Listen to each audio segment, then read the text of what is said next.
Good morning my dear students, कैसे हैं आप। आज मैं कक्षा 6 में चैप्टर नंबर 7 बूझो तो जाने जो पहेलियाँ है उसका अभ्यास जो है वह मैं समझाऊंगी। तो चलो हम शुरू करते हैं। अभ्यास प्रश्न नंबर 1। वाक्य में कुछ फल और सब्जियों के नाम हैं, उन्हें ढूंढकर उदाहरण के अनुसार लिखिए। यहाँ पर इन वाक्यों के अंदर फल और सब्जियों के नाम छिपे हुए हैं, तो यहाँ पे एक उदाहरण भी हमें दिया गया है। उधर आ मत जा, तो यहाँ पे कौन सा फल का नाम छुपा हुआ है? तो आम। तो आम कहाँ है? आ और म, आम। फिर है अंदर आ लू लग जाएगी, अंदर आ लू लग जाएगी। तो यहाँ पे कौन सी सब्जी छुपी हुई है? तो आलू, आलू की सब्जी छुपी हुई है, तो यहाँ पे आपको आलू लिखना है। फिर जयपाल कल आया था, जयपाल कल आया था। तो यहाँ पे कौन सी सब्जी छुपी हुई है? तो पालक, पालक। फिर संतराम आ गया, संतराम आ गया, तो संतरा, यहाँ पे आपको लिखना है संतरा। फिर सैलजा मुनमुन से मिली, सैलजा मुनमुन से मिली, तो यहाँ पे कौन सा फल छुपा हुआ है? तो जामुन, जामुन।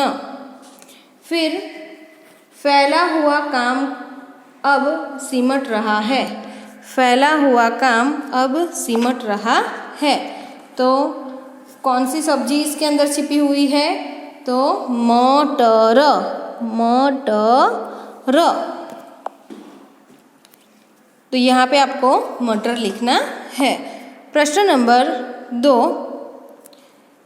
चित्र पहेलियाँ ध्यान से देखो और बताओ यहाँ कौन कौन से प्राणी पक्षी चित्रित हैं। तो चलो हम ढूंढते हैं। सबसे पहले हम प्राणी जो है उसको हम ढूंढते हैं।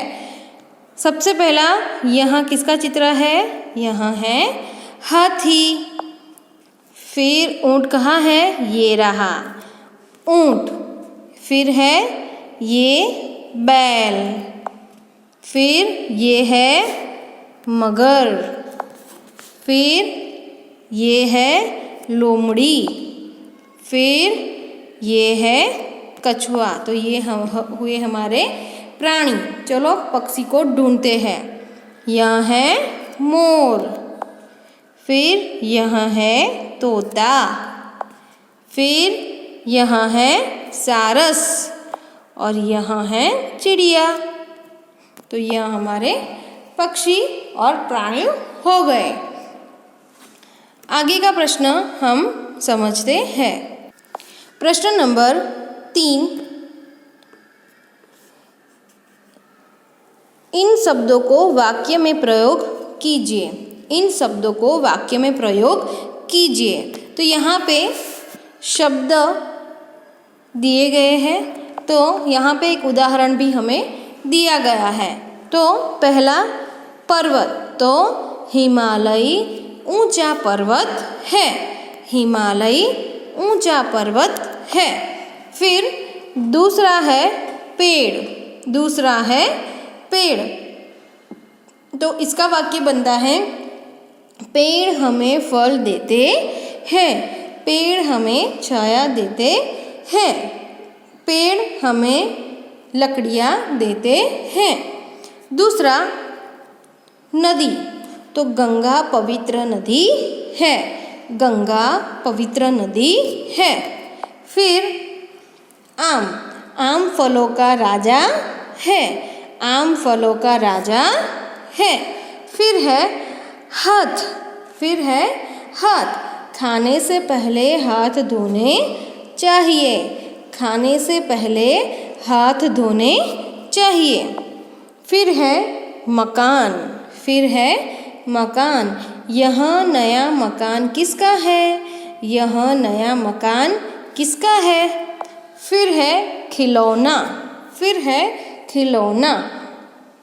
माँ बच्चे के लिए खिलौना लाई। माँ बच्चे के लिए खिलौना लाई। तो आगे का प्रश्न हम समझते हैं। प्रश्न नंबर 4, 8 अंतर बतलाओ, जल्दी दिखाओ अपनी अक्लमंदी। तो चलो हम शुरू करते हैं। पहला अंतर ये रहा, यहाँ पक्षी उड़ रहे हैं, यहाँ पे नहीं है। यहाँ पे टाई भी दोनों की अलग है। फिर यहाँ पे दोनों के बीच तफावत यानी कि भेद हमें दिखाई देता है। फिर यहाँ पे पत्थर है, यहाँ पे नहीं है। यहाँ पे एक ही खिड़की है, यहाँ पे 2 खिड़कियाँ हैं। फिर यहाँ पे ज़्यादा पेड़ जो है घना हुआ है, यानी कि डालियाँ सबसे ज़्यादा है, यहाँ पे कम है।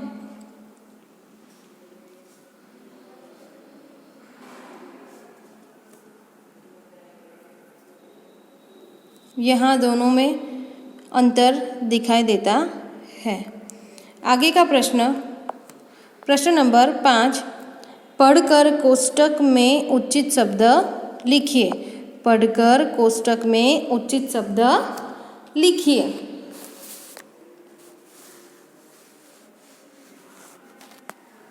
पहला, किसी को जाने के लिए कहना।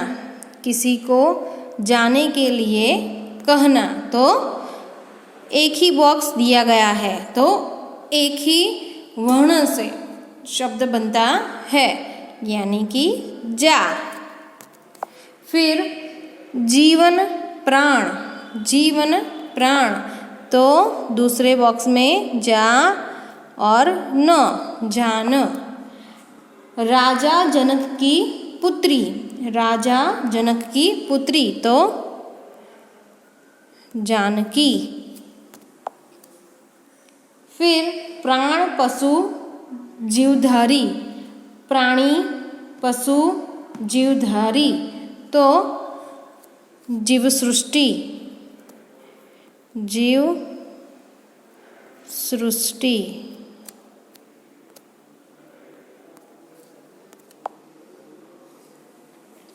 आगे का प्रश्न नंबर 6, नीचे दी गई वर्ग पहेली में से सार्थक शब्द ढूंढकर लिखिए। नीचे दी गई वर्ग पहेली में से सार्थक शब्द ढूंढकर लिखिए। यहाँ पर वर्ग पहेलियाँ दी गई है, उसमें से जो सार्थक शब्द बनता है वो हमें ढूंढकर निकालना है। तो चलो हम शुरू करते हैं।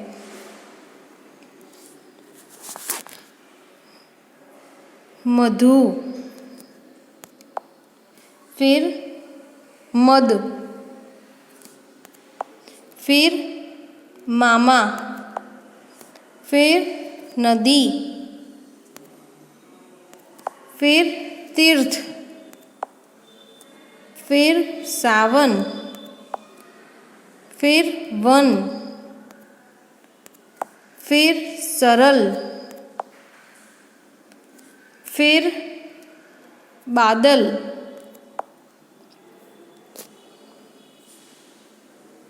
फिर धूल।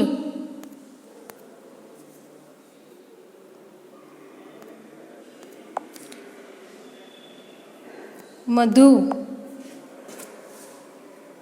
फिर नदी।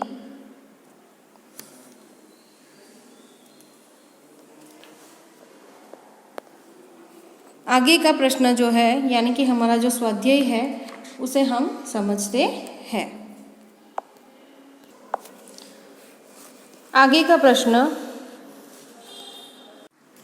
Good morning my dear students, कैसे हैं आप। आज मैं कक्षा 6 में चैप्टर नंबर 7 उसका जो स्वाध्याय है वह मैं आपको समझाऊंगी। सबसे पहले प्रश्न नंबर 1, वर्ग पहेली भरिए। वर्ग पहेली भरिए। शब्दकोश का उपयोग कर सकते हैं, आप शब्दकोश का उपयोग भी कर सकते हैं। सबसे पहले यहाँ पे देखें, संकेत बाएं से दाएं की ओर जो शब्द बनते हैं उसका अर्थ निकलता है। सबसे पहले वह हम समझेंगे। नए ज़माने का, आजकल का, तो यहाँ पे क्या आएगा, आधुनिक। क्या आएगा, आधुनिक। फिर लड़का बच्चा तो बालक, तो बालक। फिर रात निशा, रात तो निशा, तो यहाँ पे रजनी, रजनी। फिर सांस प्राण जीवन दम, शक्ति तो दम, यहाँ पे आपको दम लिखना है। फिर हिंदी साहित्य का एक काल, हिंदी साहित्य का एक काल तो रीति काल, रीति काल, यहाँ पे आपको लिखना है रीति काल। फिर सिर बाण तालाब, सिर बाण तालाब तो सर, यहाँ पे आपको सर लिखना है।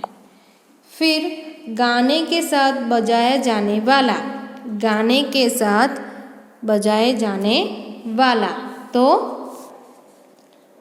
साज, तो साज, यहाँ पे आपको साज लिखना है। फिर है अभिप्राय वास्ता, अभिप्राय वास्ता यानी कि मतलब, यानी कि मतलब, यहाँ पे आपको मतलब लिखना है। फिर होठ ओष्ठ, होठ ओष्ठ यानी कि उसका अर्थ क्या होता है, होठ और ओष्ठ का लब क्या होता है, लब, तो आपको यहाँ पे लब लिखना है। तह और स्तर, तह और स्तर यानी कि उसका अर्थ है परत, उसका अर्थ है परत, तो आपको यहाँ पे परत लिखना है।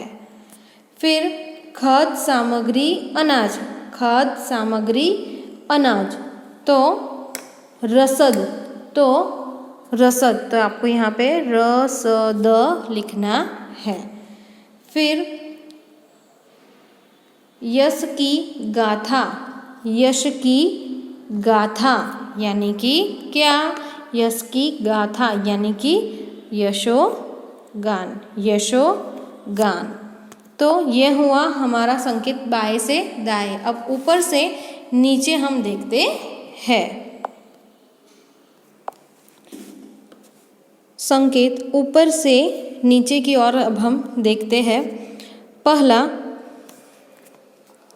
उल्लास, खुशी, हर्ष। अब हमें ऊपर से नीचे की ओर आना है। उल्लास, खुशी, हर्ष, तो उसका अर्थ क्या होता है, यहाँ पे आपको लिखना है आनंद, आपको यहाँ पे लिखना है आनंद। फिर हाथ, हाथ यानी कि कर, यहाँ पे आपको लिखना है कर। फिर वचन संस्थापक यानी कि बानी, आपको यहाँ पे बानी लिखना है। फिर परमेश्वर, फिर परमेश्वर, तो यहाँ पे आपको करतार लिखना है। अपमान बेइज्जती, अपमान बेइज्जती। तो जलालत, तो जलालत, तो आपको यहाँ पे जलालत लिखना है। फिर रोगी बीमार, रोगी बीमार, तो आपको यहाँ पे मरीज लिखना है, यहाँ पे मरीज लिखना है। फिर आलसी निकम्मा, आलसी निकम्मा, यानी कि आपको यहाँ पे कामचोर लिखना है, यहाँ पे कामचोर लिखना है। फिर है बलवान ताकतवर, बलवान ताकतवर, यानी कि सबल, यहाँ पे आपको सबल लिखना है। फिर है प्रत्यक्ष भेंट मुलाकात, यानी कि साक्षात्कार, यहाँ पर आपको साक्षात्कार लिखना है। फिर है शरीर देह, यानी कि बदन, तो आपको यहाँ पे बदन लिखना है। फिर है ओहदा, दर्जा और पाव, तो पद, तो आपको यहाँ पे पद लिखना है। फिर है निश्चय निर्णित, तो तय, तो आपको यहाँ पे तय लिखना है।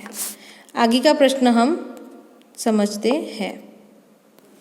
आगे का प्रश्न, प्रश्न नंबर 2, उच्च स्थान पर विराम चिन्ह लगाइए। यहाँ पे सेंटेंस दिए गए हैं, लेकिन यहाँ पे विराम चिन्हों का उपयोग किया नहीं है, तो यहाँ पे हमें सही जगह पर विराम चिन्ह करने हैं। पहला क, आप क्या खाएंगे, आप क्या खाएंगे, यहाँ पे प्रश्न सूचक चिन्ह आएगा। फिर है दूसरा ख, माँ ने पूछा नन्ही बेटी तुम कहाँ रह गई थी, तो माँ ने पूछा, तो यहाँ पे आपको क्या करना है, सबसे पहले माँ ने पूछा, उसके बाद यह वाला चिन्ह करना है, यानी कि अल्प विराम करना है। इसके बाद यहाँ से नन्ही बेटी, नन्ही बेटी, तो यहाँ से नन्ही से ऊपर यह वाला विराम चिन्ह जो है उसको हम दोहरा अवतरण चिन्ह कहते हैं। डबल इन्वर्टेड हम अंग्रेजी में कहते हैं, वह दोहरा अवतरण चिन्ह। तो यहाँ पे नन्ही के यहाँ पे, फिर यहाँ पे आपको फिर से क्या करना है, क्वेश्चन मार्क करना है, फिर क्लोज करने हैं। दोहरा अवतरण चिन्ह है उसको क्लोज करना है। फिर है ग, छी कितना गंदा पानी है, छी कितना गंदा पानी है, तो यहाँ पे आपको आश्चर्य चिन्ह, यानी कि इसको हम विस्मयादि बोधक चिन्ह भी कहते हैं। फिर यहाँ पे भी विस्मयादि बोधक चिन्ह लगाना है। फिर है मेरी पुस्तक का नाम रामायण है, मेरी पुस्तक का नाम रामायण है, तो यहाँ पर रामायण जो है यहाँ पर एक हरा अवतरण चिन्ह आपको करना है, एक हरा अवतरण चिन्ह, इसको हम दोहरा कहते हैं, यहाँ पे हमें एक हरा करना है। वाह कितनी अच्छी किताब है, वाह कितनी अच्छी किताब है, तो फिर से यहाँ पे वह के पास आपको विस्मयादि बोधक चिन्ह लगाना है। फिर से यहाँ पे आगे विस्मयादि बोधक चिन्ह लगाना है। आगे का प्रश्न हम समझते हैं। समान तुक वाले शब्द बनाइए और लिखिए। समान तुक वाले शब्द बनाइए और लिखिए। यहाँ पे समान तुक वाले शब्द आपको बनाने हैं और लिखने भी हैं। तो चलो हम शुरू करते हैं। यहाँ पे उदाहरण दिया गया है, जैसे कि खाना, तो भाना, गाना, नाना और दाना। तो इसके पीछे वाले जो वर्ण हैं वो समान है, इसलिए यहाँ पे समान तुक वाले शब्द कहा गया है। फिर दूसरा है तन, मन, धन, वन, फन। फिर है नानी, रानी, धनी, पानी और जानी। तो ऐसे ही हमें दूसरे समान तुक वाले शब्दों बनाने हैं। जैसे कि हम ले नंदन, तो इससे वंदन, चंदन, कंदन बना कि नहीं? हाँ। फिर है दूसरा शब्द ले हम डाल, तो खाल, माल, भाल, लाल। फिर दूसरा शब्द हम ले माली, माली, तो खाली, प्याली, गाली और काली। फिर तन, तो मन, धन, वन, धन और फन। तो यहाँ पे ये शब्द आ गया है। तो प्रश्न नंबर 4 को हम समझते हैं। आपके घर में या आसपास कोई ना कोई पेड़ होगा, उसके बारे में कुछ वाक्य लिखिए। आपके घर के आसपास कोई ना कोई पेड़ होगा, उसके बारे में वाक्य लिखना है। कोई एक उदाहरण लेकर मैं आपको समझाती हूँ। जैसे कि मेरे घर के पास बरगद का पेड़ है, तो उसके बारे में आपको मैं बताऊंगी। मेरे घर के पास सामने बरगद का पेड़ है। उसकी जड़ें ज़मीन में गहराई तक गई हुई है। यहाँ पे बरगद, बरगद यानी कि આપણે ગુજરાતીમાં એને કહીએ છીએ ને વડ, એ उसकी जड़ें ज़मीन में गहराई तक गई हुई है। उसका तना मोटा है। उसकी डालियाँ चारों ओर खूब फैली हुई हैं। उन पर अनेक पक्षियों के घोंसले हैं। बरगद के चारों ओर पक्का चबूतरा बना हुआ है। चबूतरे पर आते जाते लोग बैठते हैं। बरगद की छाया में बच्चे खेलते हैं। वट सावित्री के दिन मोहल्ले की स्त्रियां बरगद की पूजा करते हैं। दूसरा प्रश्न समझते हैं। प्रश्न नंबर 5, नीचे दिए गए वाक्यों में से विशेषण शब्द छांट कर बक्से में लिखिए। यहाँ पे आप 5th स्टैंडर्ड में थे तब यहाँ विशेषण जो है वह ग्रामर का पोर्शन है, वहाँ आपको मैंने समझाया था। तो चलो यहाँ पे उदाहरण दिया गया है, उससे समझते हैं। शिल्पा भोली भाली लड़की है। तो शिल्पा कैसी लड़की है? तो शिल्पा लड़की तो है, लेकिन कैसी है? भोली भाली। तो यह भोली भाली जो है वह उसकी विशेषता बताती है। फिर दूसरा है नीम की पत्तियाँ कड़वी लगती है। नीम की पत्तियाँ कड़वी लगती है। तो यहाँ पे कड़वी जो है वह उसकी विशेषता बताते हैं। फिर कक्षा में 4 बच्चे बैठे हैं। कक्षा में 4 बच्चे बैठे हैं। तो कक्षा में बच्चे तो बैठे हैं, लेकिन कितने बच्चे बैठे हैं? तो 4 बच्चे बैठे हैं। फिर नदी में काला पानी है। नदी में काला पानी है। पानी है लेकिन कैसा है? काला। तो काला जो रंग है वह उसकी विशेषता बताता है। यह किताब मेरा भाई लाया है। किताब तो लाया है उसका भाई, लेकिन यह जो है वह उसकी विशेषता है। गिलास में थोड़ा सा शरबत डाला है। गिलास में थोड़ा सा शरबत डाला है। तो गिलास में शरबत है लेकिन कितना? थोड़ा सा। तो यहाँ पे थोड़ा सा जो है वह उसकी विशेषता बताता है। फिर हमारी पाठशाला में बड़ा बगीचा है। हमारी पाठशाला में बड़ा बगीचा है। बगीचा तो है लेकिन कैसा है? बड़ा है। यह उसकी विशेषता बताता है। फिर बाजार में पके केले मिलते हैं। बाजार में पके केले मिलते हैं। तो बाजार में केले तो मिलते हैं लेकिन कैसे? पके हुए। तो यहाँ पे पके शब्द जो है वहाँ उसकी विशेषता बताते हैं। दूसरा आगे का प्रश्न जो है वह हम समझते हैं।